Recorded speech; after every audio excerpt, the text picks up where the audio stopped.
And anything music, tidying up music. I mean, some people have got hilarious tidying up music, but Mission Impossible. yeah, Mission Impossible, Benny Hill. There's all sorts of funny ones. Yeah. Chariots of Fire. And the kids will speed up. And it's making it fun, isn't it? And I think its key is positive. Yeah. And I think we've concentrated talking about a lot about the sanction side. I think the praise, you know, if you do this, you'll get a team point or you'll get a certificate. It's more powerful than being told off. Being rewarded is much more powerful than being told off. And you sort of overpraise sometimes. Or you praise the child next to the guy that's messing about and you say, well done for sitting still, or that's a really good answer. And then the child who wants to be noticed for the wrong thing, you've sort of selectively ignored it. Because I've done that, where I've sort of picked on, not picked on, that sounds awful, but looked at the child and worried about that child. And in fact, they need to be left alone, and then you come back to it. And then eventually, a lot of the time, they will be engaged in the lesson eventually. Yeah, and it's also, you can praise after the lesson, so as they're going out the door, oh, by the way, you know, so impressed today, can be very powerful for pupils that are never praised or very rarely praised. But I think with expectations, we were talking earlier about the power of the apology, where that if you've done something wrong and you've not done what they've expected from you, so if you've been really busy and for 3 weeks you haven't marked their books, you can say to them, look, I'm sorry to give your books back today and I haven't marked them, but I'm really sorry and I promise that next lesson I will mark them and I will make sure that you will get a little reward for if you've done well.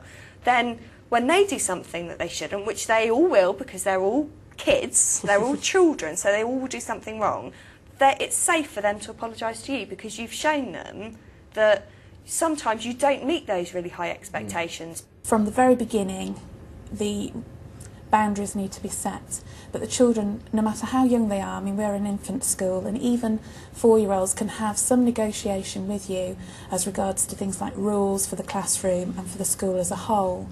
And to give them some kind of ownership of that will actually help you, because you can refer back to that and say to them, well, in our discussion about rules and how to behave in the classroom so that we all have a nice happy time here, you said one of the things you felt was important was, you know, perhaps always putting your hand up if you wanted to speak, or listening to each other. All children respond to a sense of fairness and justice. They have a very strong sense of that.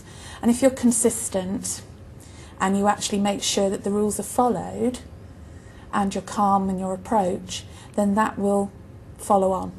We've actually had a very similar system in our school, and we're a junior school, and the children actually devise the rules themselves, agree them, and then sign a kind of childlike contract. They also work with the class teacher to devise a reward system that's in place.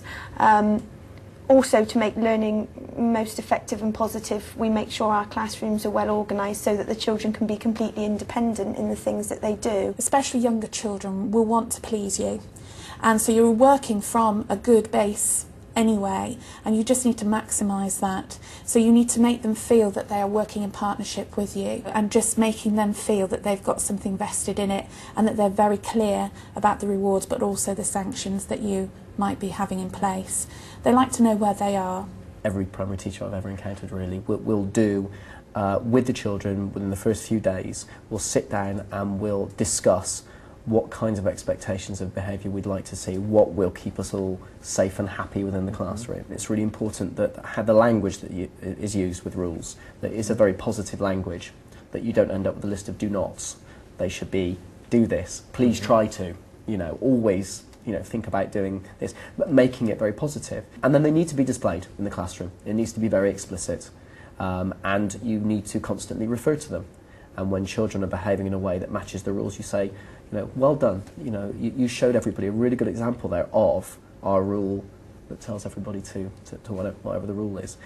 It's explicit and it runs through everything that you're doing, whether you're in the classroom or outside in PE or on the field or wherever you are, that they recognise those rules have an impact and a relevance. Teaching and learning is changing, and I think that classroom rules need to support learning. They're not there for the sake of the teacher being in control and the teacher having all the power, because I think that doesn't work. I think that's why you get negative views of education in young people, because I just think it's really outdated, and young people know that as well. And I think generally, if things are phrased positively and they are open enough and positive enough, young people will stick to them. When you're creating classroom rules, you need to be flexible enough that they're not just written rules, because there are children that respond differently to different kinds of sensory input. Not all the children in your class might be able to read the rules, for a start. So one of the things that I've seen that works really well is when you have visual cues, very simple, that particularly if they're consistent across the whole school, things showing when you should be quiet, when you should walk, and very, very simple stick figures or whatever, but something that actually just gives them a cue. Linked to that as well, and something that I know that I've used in class, is when you actually relate rules to things like oral input, like music, for example, or clapping your hands, and you recognise that if the teacher is clapping their hands, you stop and clap your hands. Or when you hear a particular piece of music, the rule is, if you hear a particular piece of music, it's tidy up time, and you have to stop and tidy up, and stuff like that was really, really well. I've seen teacher training students come into my class and they try and go around and tell every child the same thing, and even standing at the front and shouting at them isn't going to, half of them are going to ignore it, they're not talking to me, naturally, but you put a piece of music on, and I've seen the effect is electric. They will all know, and the few that don't, you can then go and talk to and help. If you know that you've got children who really aren't going to get on very well together, to sit them next to each other is going to give rise to conflict straight away. Likewise, if you've got two children who are really noisy and are just going to sit and chat all the time, sometimes you might want to have them sitting together, other times you might want to have them sitting separately. It does come down to sort of lesson, what you want to get out of the lessons, how you want to organise your classroom.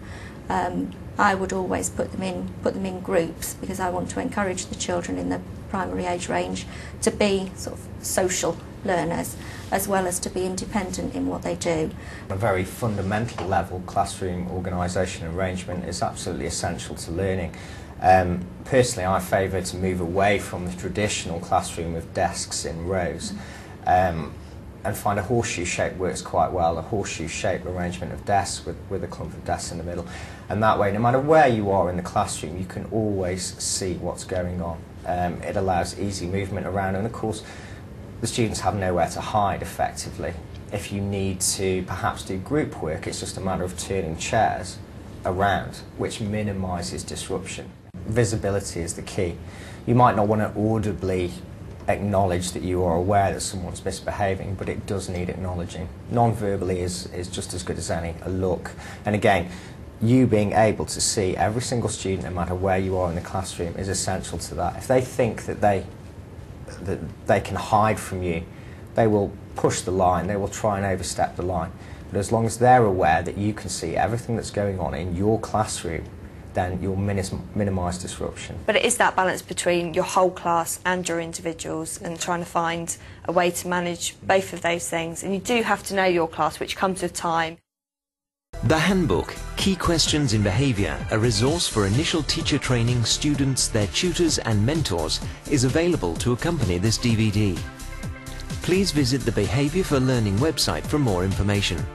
www.behaviourforlearning.ac.uk